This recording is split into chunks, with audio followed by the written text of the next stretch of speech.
Hi, everybody, and welcome back to EBnet.Stream. I'm joined today by Lindiwe Sebesho, who is the Managing Director of Remchannel, to discuss something that is quite important to our hearts as women. And given that it's Women's Month, I thought Lindy would be kind enough to share some of her thoughts on this topic, and that is really the subject of money. And some of us may find it uncomfortable to speak about these issues.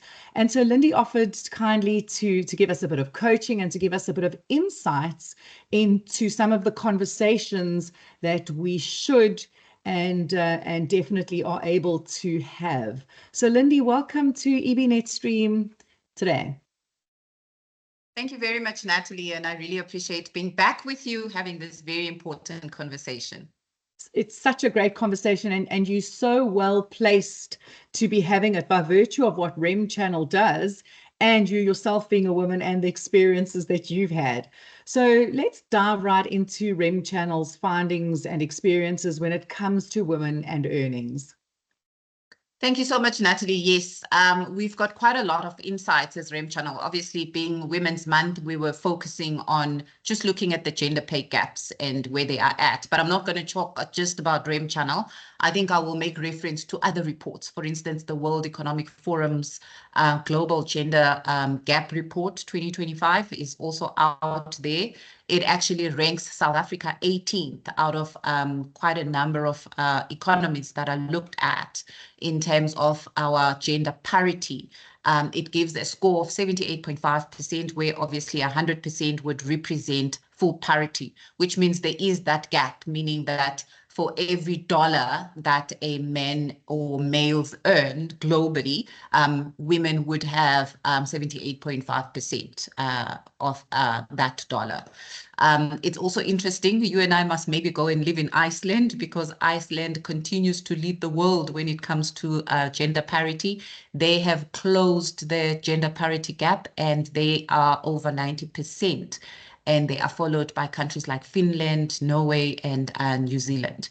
So from a South Africa perspective, other reports, for instance, the South Africa's Commission for Employment Equity, which is the CEE annual report, also highlights some of these gaps. And it says that women earn between 23% and 35% less than men for the same work or work of equal value across different sectors of the economy. So it talks to basically the World Economic Forum's report. So from a Remchannel perspective, we obviously have more granular information, and we looked at the top decile versus the bottom decile. The interesting thing is, as we know, the representation of women generally in the workplace is not necessarily as high as that of men. And that's why we say the reason for these gaps is historic, it's structural, it's cultural, and then it's also individual. So what Remchannel's report says is at the end of 2024 is that women generally lag by about 18% at the top decile, and these are typically your pay bands D to G, if we look at the Patterson Classic pay band, and then by about 25% at the bottom, which is generally your A to C bands. And now going back to the World Economic Forum, in terms of its report for 2025, it actually says that at the current rate of progress, Natalie, it will take us globally about 123 years to fully close the gender pay gap, to reach 100% parity across all the economies that are evaluated. That is a long time. It means there's so much that needs to be done in order for us to get there. And today, I really hope that we can at least empower women from addressing the individual factors that are also a part of, why we have this persistent, pay gap in our economy. Before we go there, Lindy, I wonder if you could maybe just address an issue right up front. Because this gender pay gap issue is not a new one. And when I raise it with some people, I'm met sometimes with the resistance of, the reporting is inaccurate. People don't want to report. They're reluctant to report because it surfaces other issues around exec remuneration. I mean, how comfortable are we that the data is accurate and that the situation is being correctly revealed? Is gender pay gap a problem? I would say yes, Natalie, from the information that we see in Remchannel. I mean, we have quite a number of organizations that subscribe to Remchannel, and this information is coming from their payroll data that they obviously provide in order for us to do the analysis from a trends and insights perspective. Obviously, this information is aggregated because from a confidentiality of information perspective, we have to just make sure that we focus on sharing the trends. I do believe that also the, for instance, the South African report I referenced, which is coming from the Commission for Employment Equity, is making reference to the report that all employers have to provide as part of their compliance from an EEA perspective or Employment Equity Act perspective to the Department of Employment. So that is information that is then analyzed based on what employers themselves are providing. And I would expect that the World Economic Forum's approach to doing this research is also credible. And therefore, I am convinced that these numbers are real. And I think we can see also from a representation of women perspective in roles. We know, for instance, that women, Stats SA gives us the information every time they issue a quarterly report in terms of their reporting, that there is still, inadequate representation of women, particularly in middle as well as senior management roles. Thank you for putting that to bed, finally. And I think certainly in terms of my experience, there is a gap, and it is a serious issue that needs to be addressed. And I can't help but think, timelines like 120 years and the stats of 78 rand, per every 100 rand earned. I mean, these are big numbers, and that makes me believe that there are big barriers or big obstacles. And you talked about things like cultural issues, structural issues, individual issues. Perhaps you can unpack that a little bit for us today. Yeah, so some of the barriers, and I think we as women can relate to them in terms of the roles that we have to fulfill, not only from a professional perspective, but also from a personal perspective. So for instance, factors that I can say maybe are external, career breaks. In most instances, women take more career breaks than men. And when you take a career break, obviously there would be, an impact in terms of your career progression, because those breaks require you to focus on something else. Family responsibilities, caregiving responsibilities are generally borne more by women than they are by men. The workplace still has a lot of biases, Natalie. There's still all sorts of stereotypes. Yes, there's quite a lot of regulation that encourages employers to provide opportunities to women in the same way as they would to men. But those historic biases are there, and those tend to create a perception that undervalues the contribution of women, and therefore women generally also are in very support or service oriented roles, as opposed to the high paying tech roles or leadership roles for that matter. And then there is still a lack of transparency when it comes to pay information. And here, Natalie, I'm not talking about disclosing individual pay information, because obviously there are regulations that prevent that. PIA and so on have to be acknowledged and respected. But in terms of pay range information, for instance, that is still not something that is easily or readily available in most organizations. And it does require, to some extent, regulations to evolve and advance. And we are waiting eagerly for instance, the pay transparency aspect of the amended Companies Act that will, require public entities and state-owned entities to be a bit more transparent from a vertical pay gaps perspective as well. And that will maybe improve the situation when it comes to pay transparency information. I think just to be clear, and while you were talking, it struck me, there is the representation point of view, and to me that talks to gaps that women need to take or wish to take or choose to take in their careers when they have babies and they choose to raise families, which is very important work, and I myself chose that.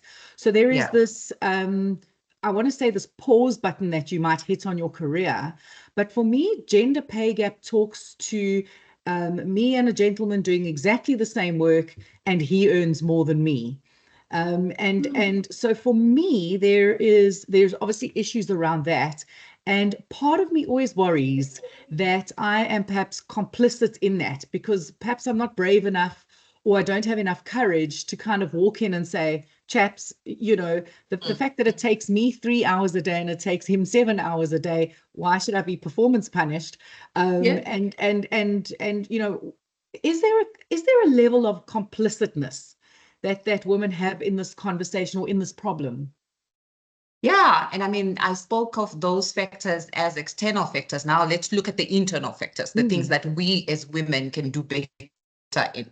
So for instance, we tend to be very reluctant to apply for roles when we don't meet 100% of the criteria, whereas a male will apply for the role, even if it means they look at that role from an aspirational perspective. They will get there because they look at growth in the role more than just being ready for the role. So that's something that we've got to overcome as well, and be very much comfortable in self-advocacy and negotiation, and betting on ourselves a lot more in terms of that which we believe we can do in a role, as opposed to how we've always looked at things, and we look at the criteria and we say we must tick all the boxes before we put up our hand for that opportunity. So that's one thing. But I think we can talk a little bit more about the ability to negotiate and what it entails, in fact, and what we can do differently.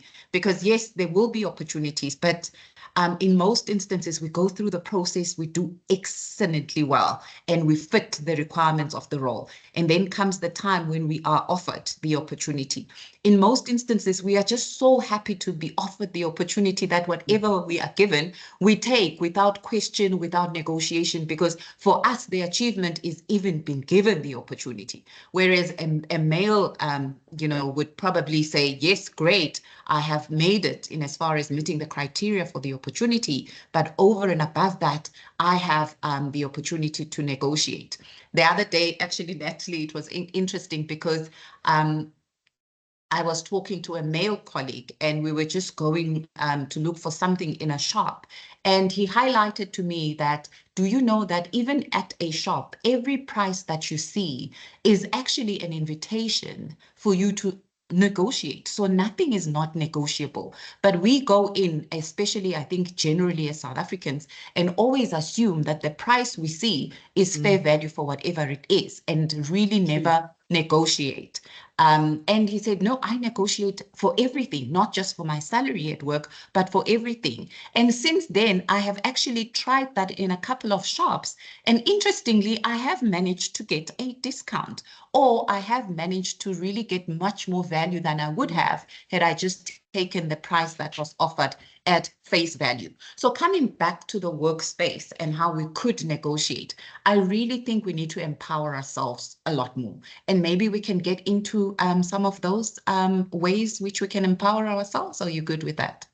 EBnet is proud to bring you top quality content from experts across the financial services industry in South Africa and internationally, all for free.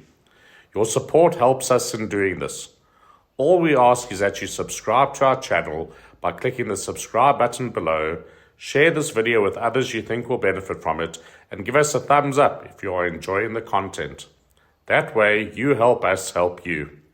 Thank you from the team at EBnet. For more great content, please visit www.ebnet.co.za. I would love you to offer a kind of a mentoring or a coaching perspective on the language to use, because I am one of those girls that just feels so validated by being given and recognized by being given the opportunity that I'm kind of, yay, I've won, but I didn't, maybe didn't perhaps appreciate the space that is available for negotiation, and I certainly don't have the language for negotiation. So perhaps you can kind of coach me with some language there. Absolutely. I think just as you would do a research around the opportunity. So for instance, if you're going to apply for a role, you're going to research the company, you're going to understand the requirements of the role. You need to also do a bit more research around the pay potential for that role. So know to what extent the market would pay for such a role. And I know it's not easy information to find, but these days, there are actually so many things that you can do, even if it's not correct, but there are lots of salary surveys that will give you some sort of indication as to what range you could expect, for the skills that are required for that role to be paid at. Obviously, you can talk to people like us in terms of ranges, but you can also, read REM reports, read the remuneration section of annual reports that are publicly available for a lot of organizations. In there, you would find the company's REM policy, and it will give you a sense as to where and how they benchmark for their salaries. So that information is quite useful as part of your research. It will also give you a sense of what the performance criteria or performance conditions that they take into account when they, for instance, determine the executive salaries or those salaries that they have to disclose as part of their reporting. So that gives you a sense, okay, if the CEO of a company, for instance, has to meet these performance conditions, what are then the likely criteria that would also apply to the role that you are applying for, obviously depending on what level it is and the line of sight in terms of the contribution that it is required to make. So do your research first and foremost. So don't just end on the company, the role itself. Try and find information relating to the pay range for the role by looking at the policy, as I've said, as well as the REM report for that company, and whatever credible information from a salary surveys perspective that you can find from credible organizations like ours, which is Remchannel. And then I think the other thing, Natalie, that I just want to emphasize is always have an approach that frames the conversation.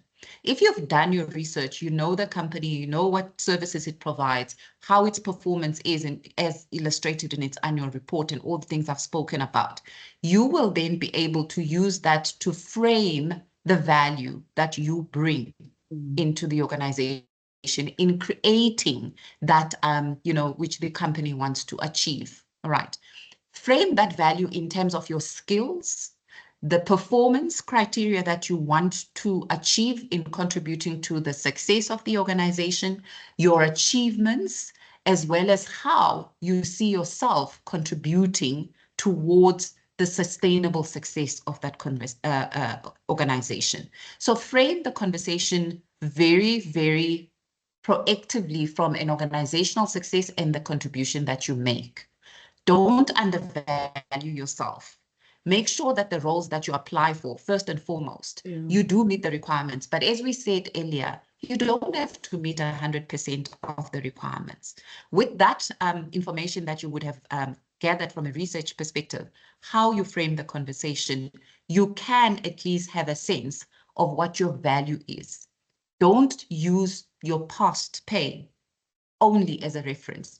Use your forward contribution as a reference. So very important. In most organizations, when you are offered an opportunity, you will be asked what your past salary is. That is not fair. That is not actually a true reflection of what you will contribute into the future, because the role is about your future contribution. So if, for instance, you were underpaid in the past and your only reference is your past pay, it will perpetuate that underpayment, because even if you were to get a high percentage on your past pay, if the reference or the base of that past pay was not fair and aligned to your future contribution, then you actually will not necessarily be given or offered that which you are actually worth from a value perspective.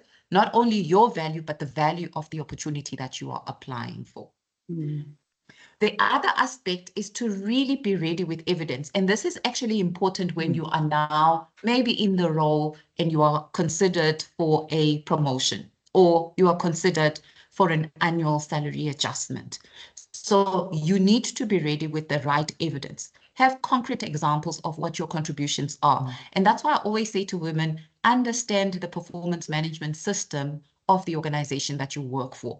Please make sure that you have very objective criteria that will help you illustrate the value that you add and have the evidence. You need to be professional and very assertive at the same time. Please don't be constrained, because us women, when we are assertive, we are always accused of being aggressive. No, be respectful in how you approach the conversation, and have, as I said, the background, have your information at hand, and the evidence of the contribution that you make. Be prepared for pushback. For instance, you may get answers like the economy is constrained, we are managing costs, and so on. So you need to also be prepared for that, because if you've done your research properly, you will know where the financial performance of the organization is. And that therefore will have been taken into account in terms of your approach. So if you are, however, going to be prepared for pushback, do make sure that you at least ask for timelines during which you can revisit the conversation. Don't close it completely, or have a different negotiation framework as to what would be best outcome for you and where can you actually, meet each other halfway. Do make sure that you've got, allies in terms of mentors that can help you prepare.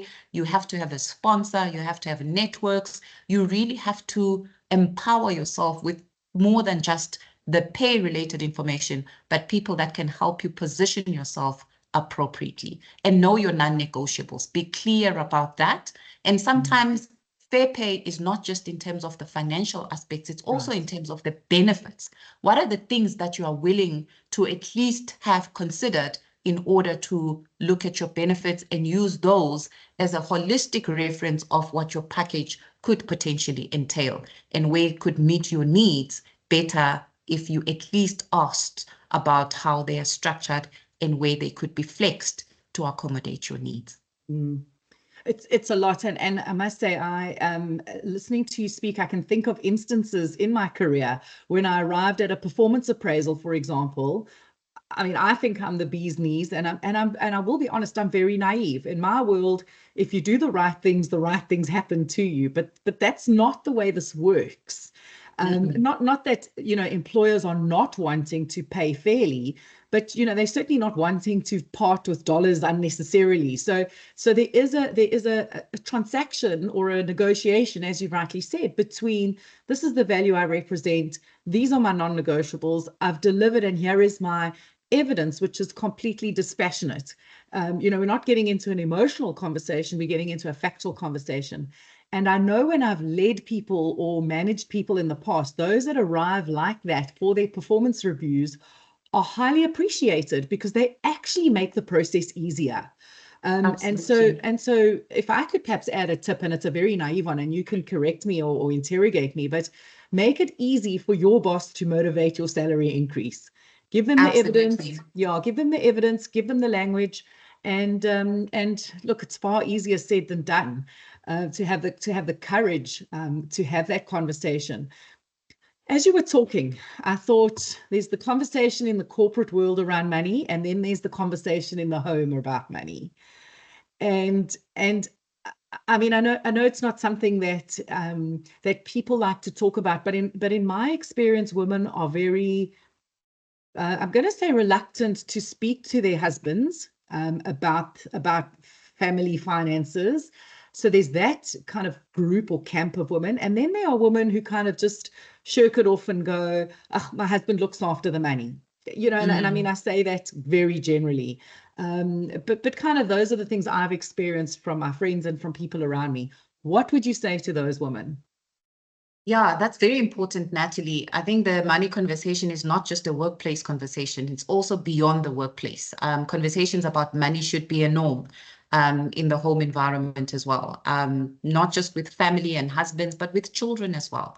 We need to empower our children early on around money conversations. So we've discussed the importance of making sure that you are paid fairly, but you also need to know how to manage money effectively.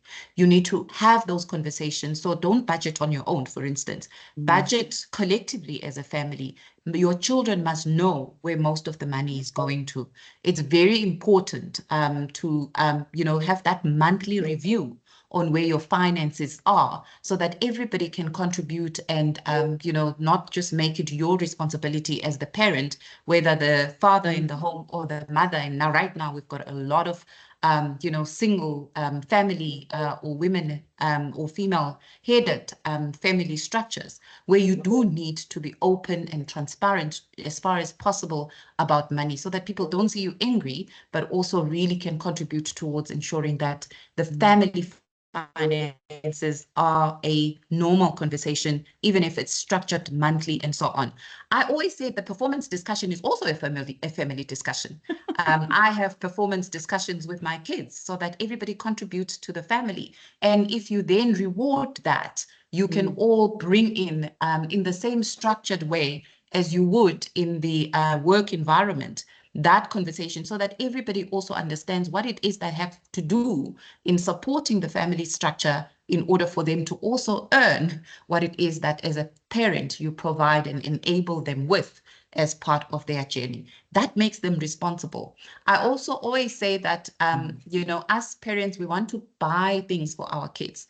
Instead of doing that, let them do it themselves, because the more you transact and shop for yourself, the more you actually appreciate how much things actually cost. So it's very important to not just talk about money, but practice that which you preach by enabling, for instance, your children to be responsible for the grocery shopping, so that they actually know how much it costs, and everybody can then be very conscious of how much stuff is actually managed in the home.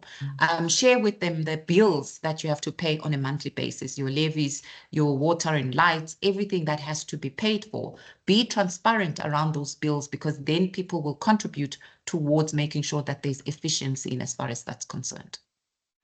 I love this concept, and I guess I hadn't really thought about it, but as a financial advisor qualified, I've kind of shared these things with my kids because it's what I do every day. But having thought about it and reflecting as you were talking, my children are so used to these conversations that I guess when they walk into the workplace, they'll be far more kind of comfortable to talk about money, and it won't require courage. Possibly they might be met with a little bit of resistance from people who haven't had those conversations, but for them, it's a normal conversation, and it's not, it's not rude, or it's not presumptive. But we're running out of time, so I'm going to ask you one more question.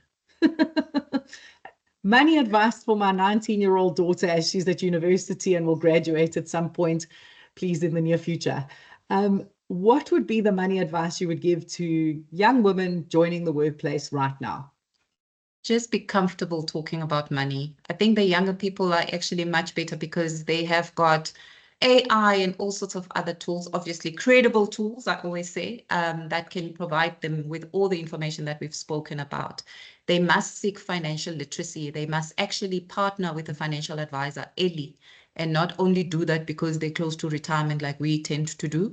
They must do so early. They must optimize all the financial resources, know how the banking system works, and use all aspects of that to actually benefit yourself as well. And then normalize regular discussions with your parents about money, where you want to go. Seek professional support in terms of reading books, workshops, and so on. But ultimately, it's as simple as, let's just be comfortable about having the money conversations and negotiating everything that we see, because it is an offer, and that means we can actually ask. And what's the worst that can happen if you ask? A no. But in most instances, it's actually a yes. Lindiwe, it's been an absolute pleasure talking to you today. Thank you very much for shedding some light on a very, very important conversation. And I'm going to wrap it up with one word that you mentioned in our talk today that really resonated with me, and that's self-advocacy. And whether that's in the corporate, whether that's in the dining room or the boardroom, I think it is something that us women need to learn more about. So thank you, Lindiwe, for spending time with us today. Thanks, Natalie, and have a good afternoon further. You too.